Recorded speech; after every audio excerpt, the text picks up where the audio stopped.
Okay, we left off Daf Gimel.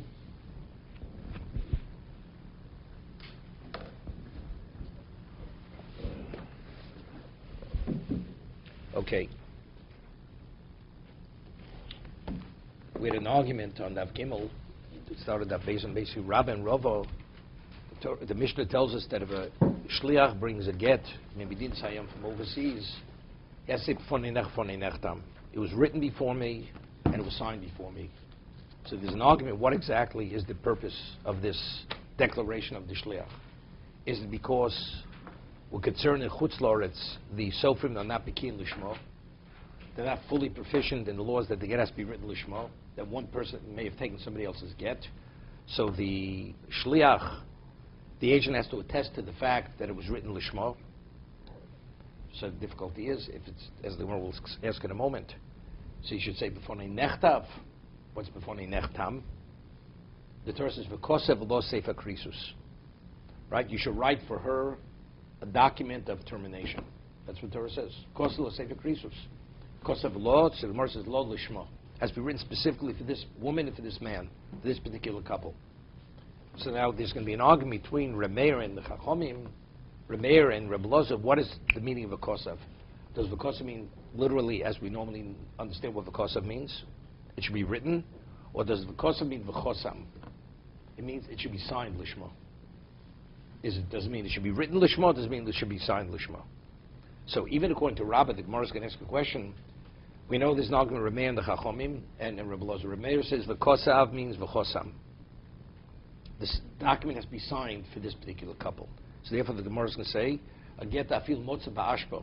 If you find a get in a waste can, written for one couple, you can take it out of a waste can and use it for another couple, as long as the witness it's an unsigned document, as long as the witness signed it lishma for this particular couple. Of course, Reb Meir says kosav means v'chosam. Reb Elazar says kosav means v'kosav. It should be written. So therefore, it's written. So if it was written for one couple, it cannot be used for another couple. But the chasima definitely the chasima has no relevance to the get. The get is a fully functional get. If it was written for this couple, it just has to be given in the presence of witnesses. Witnesses do not have to sign on the get. We're going to have the terminology used in the Gemara is Edi Chasima Karsi. What causes that brings about determination? Is it the Edi Chasima, the witnesses that signed, or is it Edi Mesira, the witnesses before whom the get was given? Meaning, because the get already is considered a viable get without witnesses. So, but what makes the get effective? If it's given before witnesses, that's Edi Mesira, Limsor. It's given before them. Reb Meir says no. It's Edi Chasima Karsi. What gives it the get its validity, its strength, its effectiveness, its innate value? Witnesses signing on the get. Because when Torah says v'kosav law, kosav means v'chosav. It means the witnesses should sign. It should be signed for them. But the Mishnah says you have to say fonei nechtam. So speaking, not only does the ksiv have to be lishma, even the chasim has to be lishma. So Marzli asks, who is this? Reb Meir says only the chasim has to be lishma. According to Reb Elazar, only the writing has to be lishma. Where do we find a third opinion that not only does A have to be lishma, B also has to be lishma? That's going to be the Gemara's question. Okay? Rabbi, quick question. So when we talk about Reb Meir, who says you only need Chasima. Chasima, right? What are they signing? Are they signing a get that is specifically made, whether it was written before as found in the garbage? It's specifically written for those people, though, the new people, the people that when they signed, were signing it so then aren't for Lishma? That's called signing lishma. That's not just witnesses. So Reb Meir holds that it is Lishma. No, Reb Meir says they have to have the mind. Just sign on the document. And they were not instructed by the husband to sign. Let's say the sofer summons and says, we need 2 witnesses on the document. Right. Sign. Let's say you have a monetary document. Right? Signed. It's valid signatures. But what are they signing? They're attesting to the fact that the borrower is obligating himself through this document so much money. Because when he gives it to the lender, he's bound to pay whatever that amount of money may be. So aren't they signing on this get that this get is made for Susie and Johnny? You know? Who's Susie and Johnny? Which Susie and Johnny? Susie and Johnny that I know. Susie and Johnny, they're going to get divorced. But you have to be instructed. It's not enough for you. We'll see later. You have to be Lishma also. You have to be instructed by the husband that he wants you to be his witness to sign on his get. And if he didn't instruct you, although you know that he wants it, it's not enough. It's not a valid signing. So according to Rabbi Meir, could a computer-generated get that's not signed be valid if the signatures were done lishma? Correct. That 100%. works. Correct. We've always said no. We've said the writing has to be lishma. That's another question. It's another question. Isn't this what we're dealing with? No, we're dealing with the lishma aspect.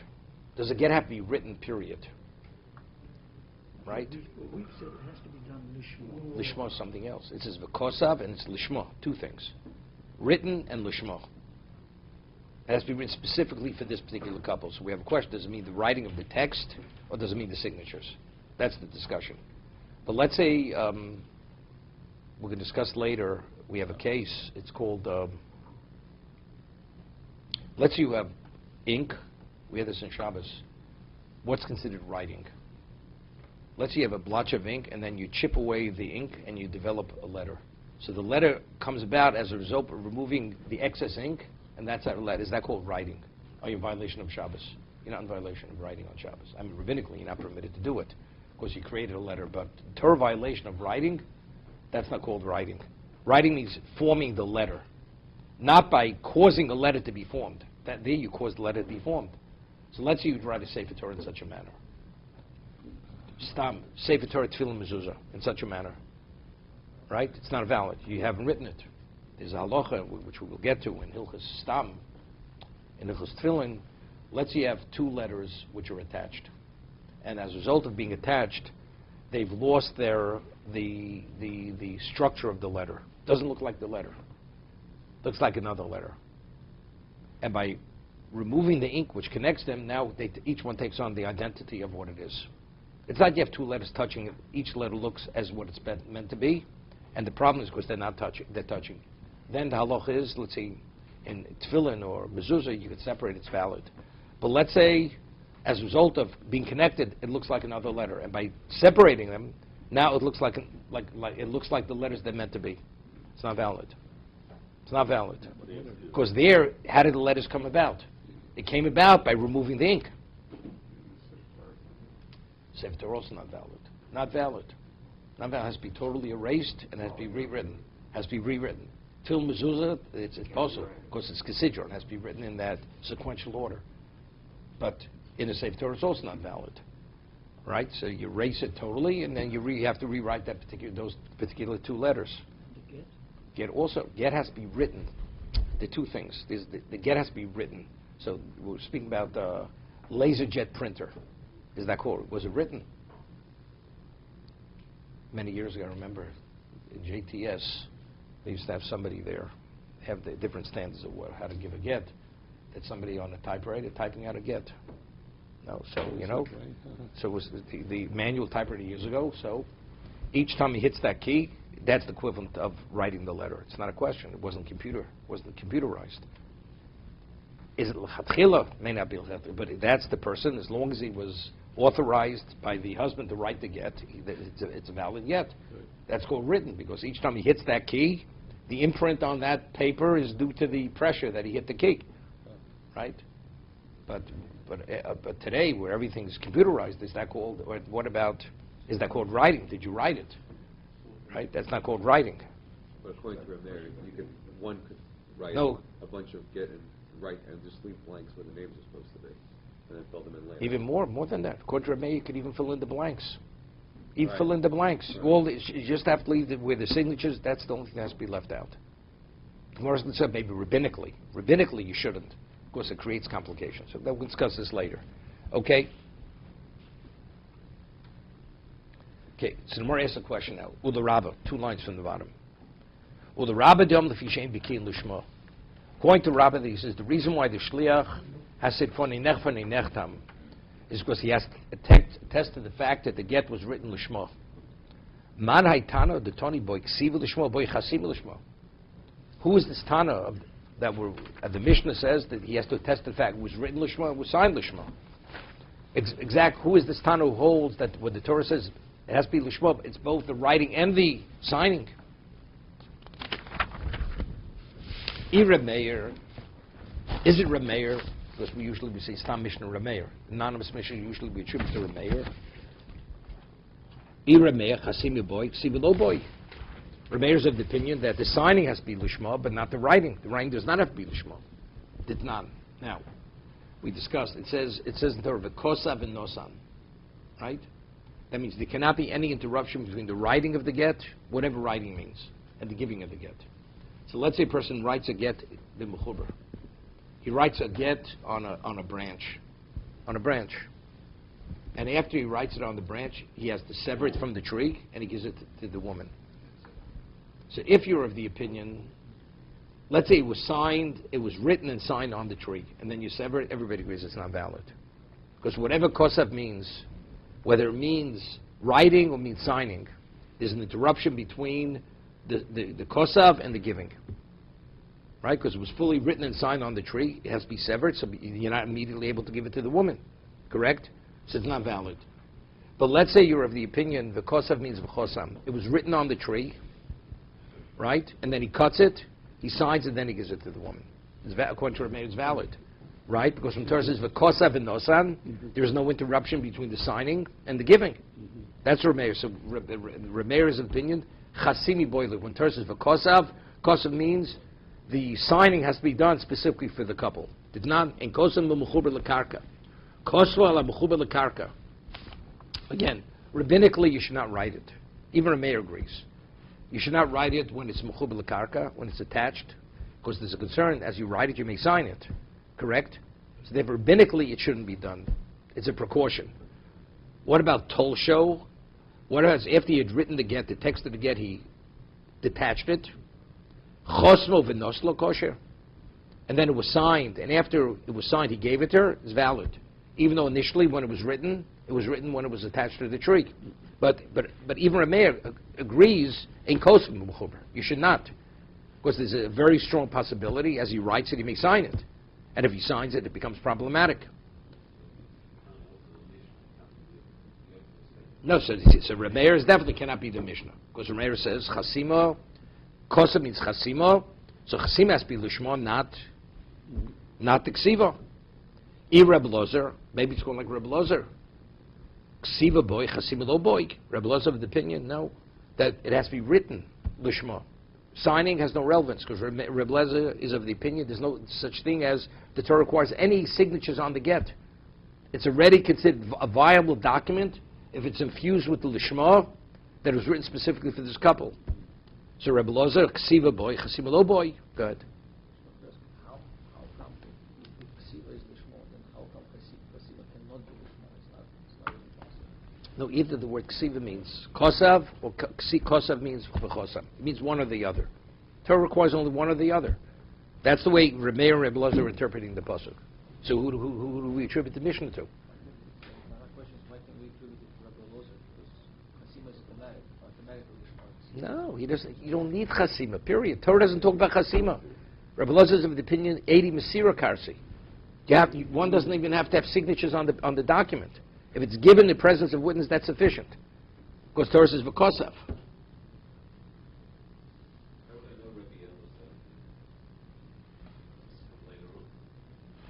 How do we know Rameir? We're saying. Well, Rameir, we have an inkling. It could have been Rameir because he's obviously Stam Mishnah, so we want to discount. I understand that, but how do you know what Rameir's opinion is?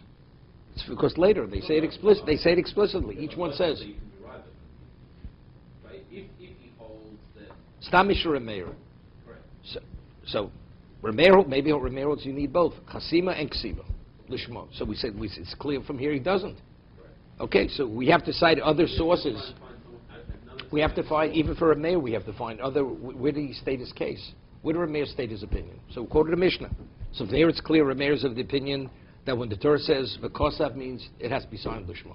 So why does the agent have to attest that it was written lishma? So the Mishnah is not able to go Rameir. Rebbe Lozer says it's only the writing, not the signing. But the Mishnah says not only does he have tested the writing, even the signing. So we're in the quandary. So was the Mishnah. Okay? Actually, we see Tosis on Davdalad, we rule like Reb Lozer. We rule that 80 Mesira Karsi. not only by get, by even monetary documents. A document that's written to be a viable document, even if there are no signatures on the documents, given the presence of witnesses, that's sufficient. That's sufficient. Okay? V'chi temel olam Reb Lozi. Maybe it's called like Reb Lozer. V'chi lo boy Reb Lozer chasima lishmo midoraiso. Reb Lozer may be of the opinion when Torah says v'kosav, on a Torah level, kosav means it should be written, does not be signed lishmo. B'drabona boy, but maybe rabbinically. Why? It would make sense, correct? Why would it make sense? Abrami. Not all the documents require signature. No. According to Rebbe, no document requires signatures. No document requires a signature. The reason is because it could be confused. If you say that the chasima does not be lishmo, maybe the writing won't be lishmo. It's exera, like we said, right? If you allow one to be not lishmo, the other may not be lishmo.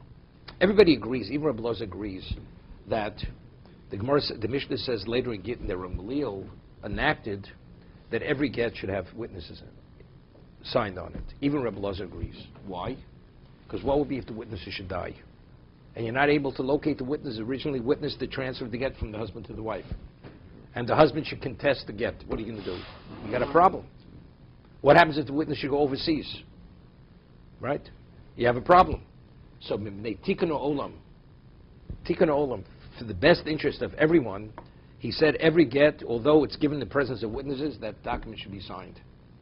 So later, if there should be any question, you have signatures on the get, you know this get is a valid get. That's Ram Gamliel. Okay? So if you have signatures on the get, what are people going to say? Well, if the signatures don't have to be done lishmo, so people will say the ksiva doesn't have to be done lishmo. So it creates a confusion.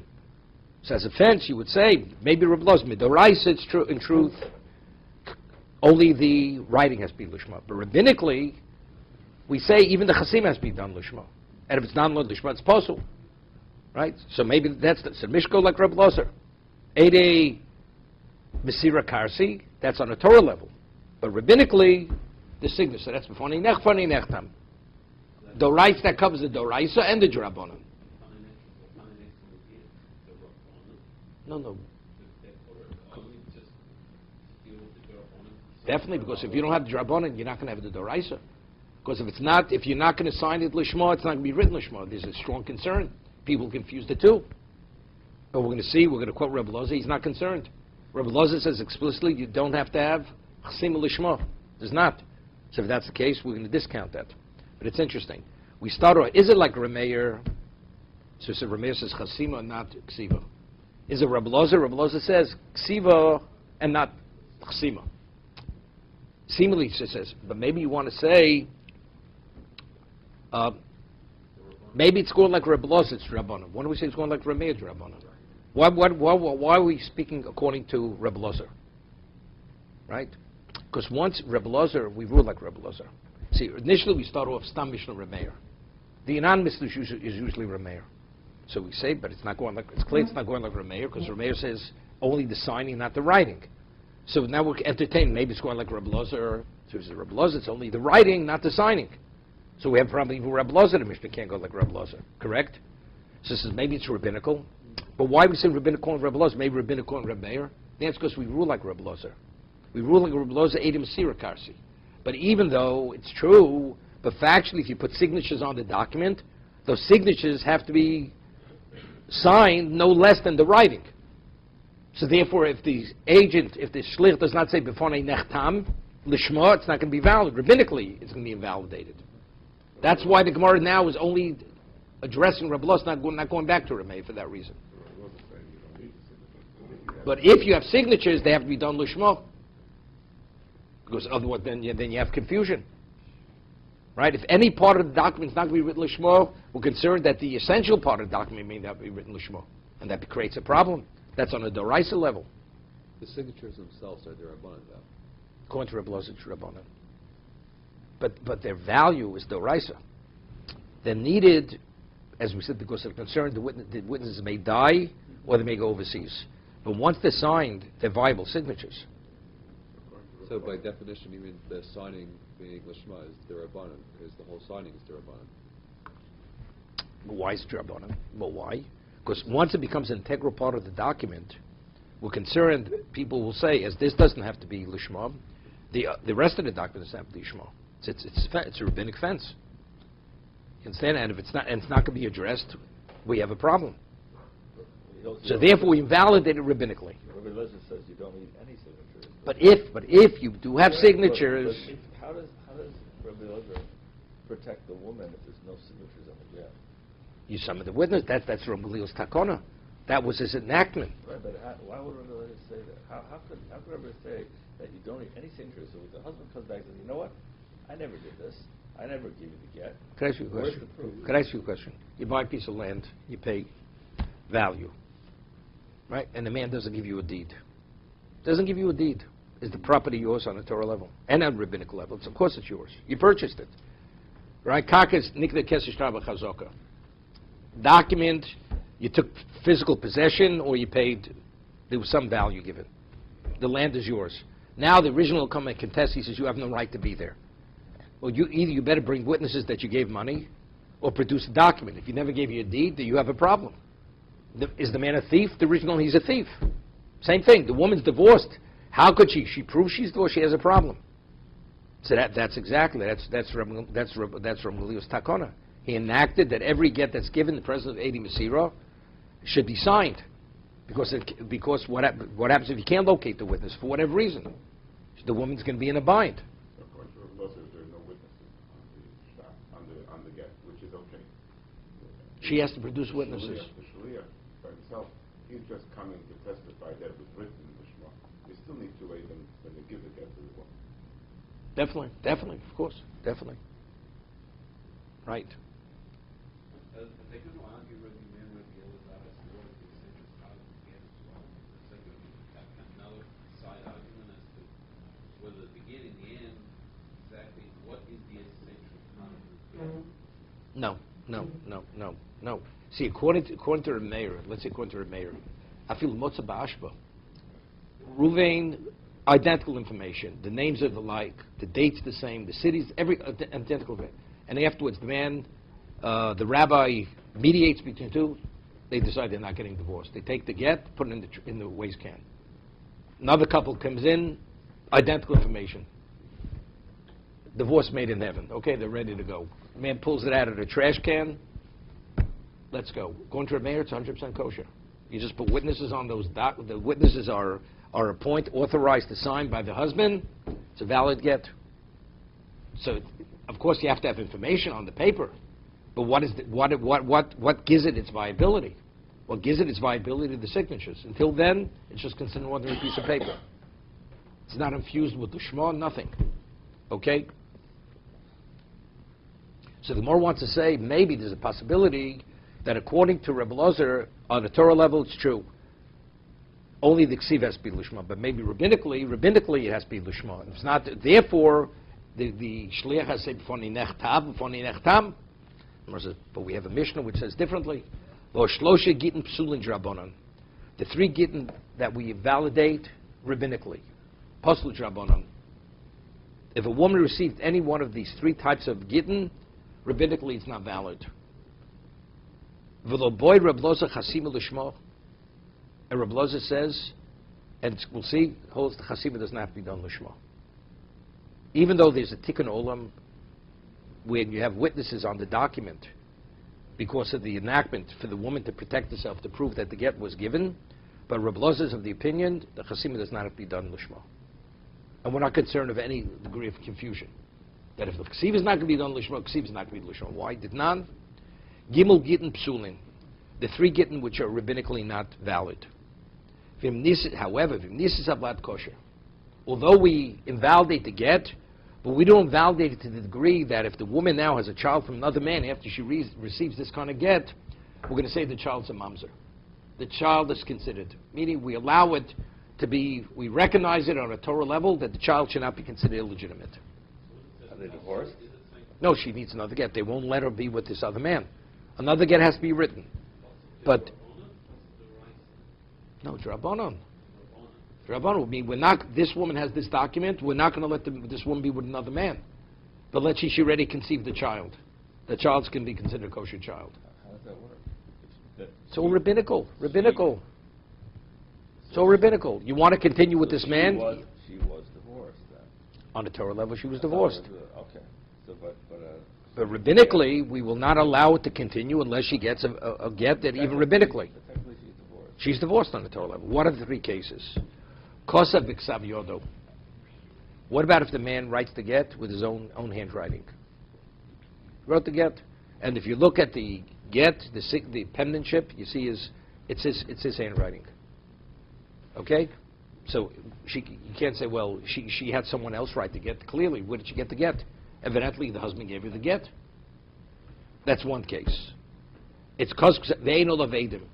It's only his handwriting, but there are no witnesses. It's not a witness document. Yeshul of Adim, Bozman. They're witnesses who signed, but there's no. It's undated. There's no data on the document, which more discusses later why rabbinically validate it. What's the case? A woman's able to commit adultery, and let's say she's married to her uncle. Man marries his niece, and his niece commits adultery. So, before he married her, there was a relationship between them. Now he realizes, his niece, who was his wife, made a mistake she shouldn't have done. So he's going to go and he's going to predate the document, right, to protect her. That's what he's going to do. So what happens if it has no date whatsoever? Also, she says, well, I received the get before I committed adultery. You can have all the witnesses in the world. If there's no way to prove that she wasn't divorced at the time, you can't do anything to her. You can't put her to death. So therefore, the date without a document, without a document without a date, is not a valid get. What about if it has a date, but you only have one witness, not two witnesses? Okay, there's a discussion. So who's the second witness? Should be nothing. So the question is, what about the handwriting of the sofer? It's the echod and the sofer. We combined the two of them, just like two witnesses. The sofer was authorized to write the get, and you have one witness. So that's the equivalent of shnei edim. Okay. Harei elu shlosha gittin psulim. These three gittin, rabbinically, we invalidate the get. Okay? We will not allow it to continue being with the man who she married after receiving this document. However, if she did marry and she conceived Tavalat kosher, the child's a kosher child. Kosher. Okay? No, even Drabonon, even though the get rabbinically is what rabbinically we don't recognize it, but to the degree that to say the child that was conceived should be a mamzer, that we don't say. So it's not only is it not a mamzer midoraisa, it's not even a mamzer on a rabbinical level. It's not a mamzer. So are the ramifications of having a get that's kosher dioraisa and also derabban? She's not. We don't allow her to continue being with the man until she gets another document, right? A new document has to be written correctly, right? Reb Loza Omer, yeah. Ava b'shenol of edim. Elo shenoslo b'fnei edim kosher. Even if there's no witnesses whatsoever. He would say you have one aid. You need no witnesses whatsoever. It's a valid get. So it's clear Reb Loza holds that you definitely don't have to have chasim l'shmo. We said maybe you need. Reb Loza's opinion, b'doraisa edim sirika. Rabbinically, you have to have witnesses. And if you don't have the witnesses and don't know the shmo, we rabbinically invalidate the get. But we see clear, Reb Loza says, you need no witness whatsoever. And it's in this context of the Mishnah. You have one witness. Reb Loza says, no, it's nothing. You need nothing. As long as it was given the presence of witness, it's valid. Not only the government, the chos b'shubadim, you're able to collect from lien properties. She'eino edim chos malaget el meditikan olam, because the value of witness is only purely for tikkun olam, only to protect the woman. This was Rabbi Leil's enactment. That's the reason why you sign on a get. Okay? So therefore we're clear it cannot go like Rabbi Loza. Well, the Gemara is going to ask a question later. It's true. Rabbi Loza is of the opinion, Edi Masira Karsi. But maybe when you have two witnesses, they have to sign the Shmo. The Gemara and Davdal is going to ask this question. We once mentioned the Rashba asked a question in Megillah. It says that Esther was Mordechai's wife. And she was instructed by Mordechai to save Klal Yisrael. She should willingly go to Achashverosh and offer herself to him. They would, she was the queen. So that was considered an act of adultery. And Esther says, Kasher avarati avorati.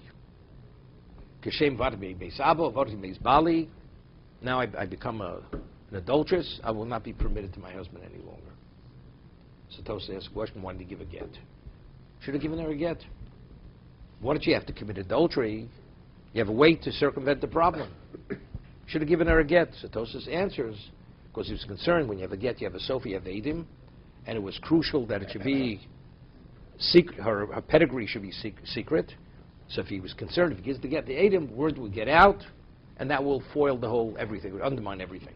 So you have no choice, but she had to go as a married woman and commit adultery to save Klal Yisrael.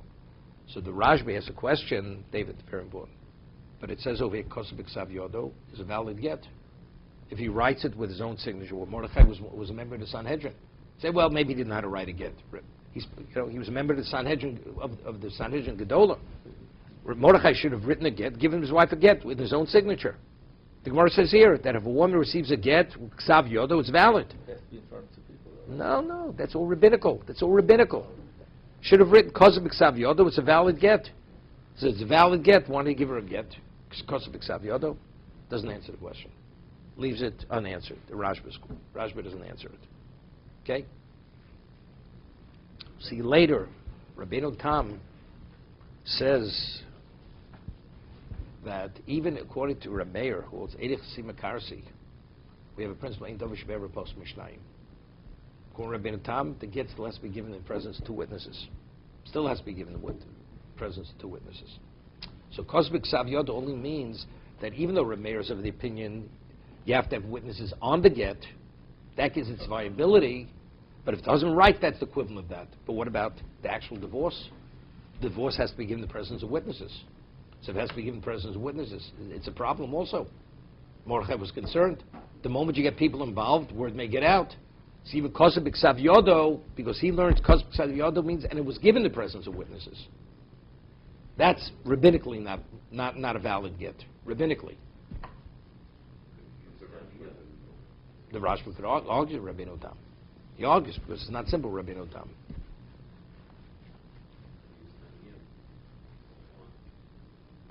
Elo Rabbehi. So now we're back to the original question. He wants to show us that he knows who Hasoch was. Okay. Hasochu Daniel. Okay, good.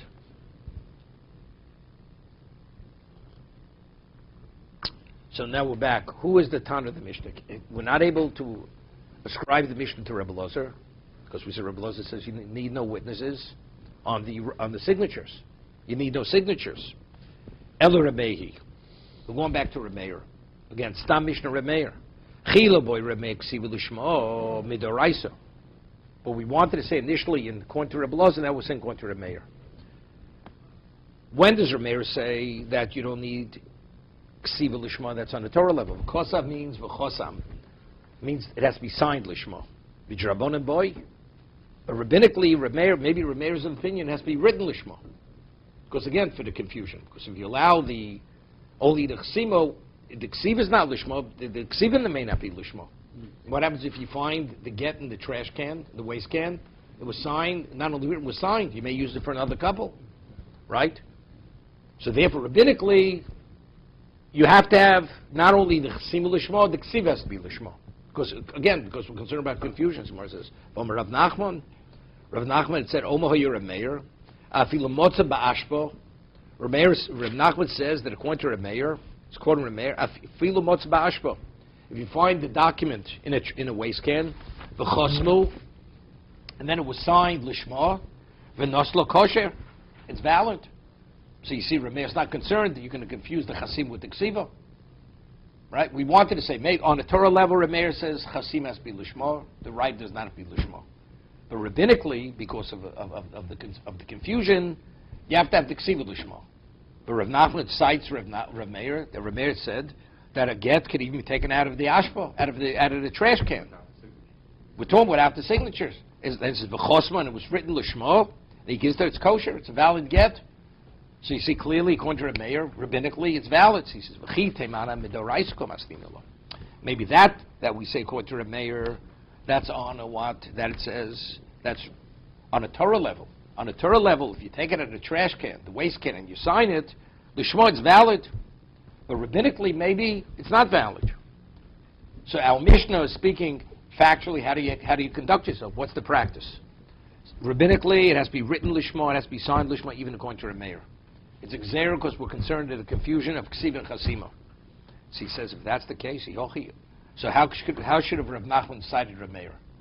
He should have said, he shouldn't say Rav Meir says you can take a get out of the ashpo and sign and give it. He should say, midoraisa, Omer Rav Meir dvar Torah mi boili.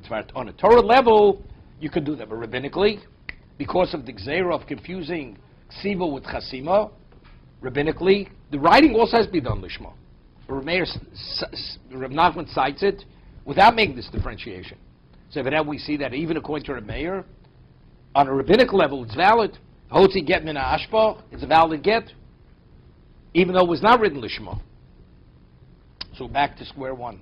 Who is the Tan of the Mishnah? The Mishnah says when an aid comes, the shlich comes, he has to test not only to the writing was lishma, even the sign was lishma. He can't go like Reb Lozer, because Reb Lozer, we clearly pointed out, says the chasima does not have to be lishma. And according to Rameir, it's only the chasima, not the ksiva. So how do we understand the Mishnah? Who do you attribute the Mishnah to?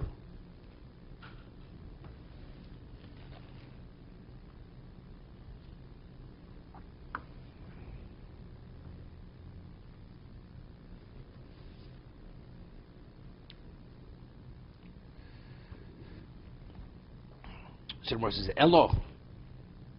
L'olam Reb Loza. See, how did the Gemara prove before that Reb Loza holds you do not need chasim lishma? Because Reb Loza says that if you have no witnesses on the document whatsoever, just Eidi Masir, it's kosher. Because if you have Eidi Achod, it's possible, midrabanan. We said if allowed kosher. Reb Loza says you need no witnesses. So Gemara now says, it's true. If you have no witnesses whatsoever, it's valid, even midrabanan. But maybe if you have witnesses, the witnesses have to be signed properly. Elolam Reb Lozi, v'chilo boy Reb Loza chasimo heichod lek eidim klal. If you have no witnesses whatsoever, that's where it's a valid get. According to Reb Meir, it's not valid. You have to have two viable witnesses which sign lishma. According to Reb Loza, if you have no witnesses whatsoever, it's not a problem. However, heichod ika eidim. But if you are signing witnesses onto that document, boy, then Reb Loza concurs that it has to be done lishma. Well, what's the rationale? It's very simple, as we said. If you have no witnesses in the document whatsoever, so what has to be written lishma? The document. But once you insert any information in that document which is not lishma, then we're already entering into a point of confusion. People say, look, part of the document wasn't written lishma, the signatures were not lishma. So just as the signatures don't have to be lishma, what do people say? The text doesn't have to be lishma. But let's say you have no witnesses whatsoever, there's no basis for confusion. The get has to be written lishma, it has to be given to present witnesses. It's unrelated to the essential document. But once you are adding something to the document, any information in the document has to be written lishma. Therefore, that's what the Gemara is saying. If you have no witnesses whatsoever, the get is viable without witnesses. But once you insert witnesses, sign on it, those witnesses have to sign lishma. The Omer Rababo. What's the case? Let's say you sign witnesses according to Reb Lozer, and the witnesses you sign happen to be related to the husband or the wife. We invalidate the get, even though the get had to be given in the presence of witnesses. Wait a second. Let's try to understand what he says. If the witnesses are related, Korov or Posel, the witness was a thief, the get is invalidated. So you say, why? The get should be it was given the presence of witnesses. Why shouldn't we validate the get? Because the answer is because as this is not valid. Once there's any lack of validity in the get, we disqualify the whole get. Right? It's the same thing. If the witnesses don't sign lishma, it's similar. So we validate the get. So with the differentiating, if there's no witnesses, it's not a problem. But once you do insert witnesses, then you have to make the criteria rabbinically of Lishma.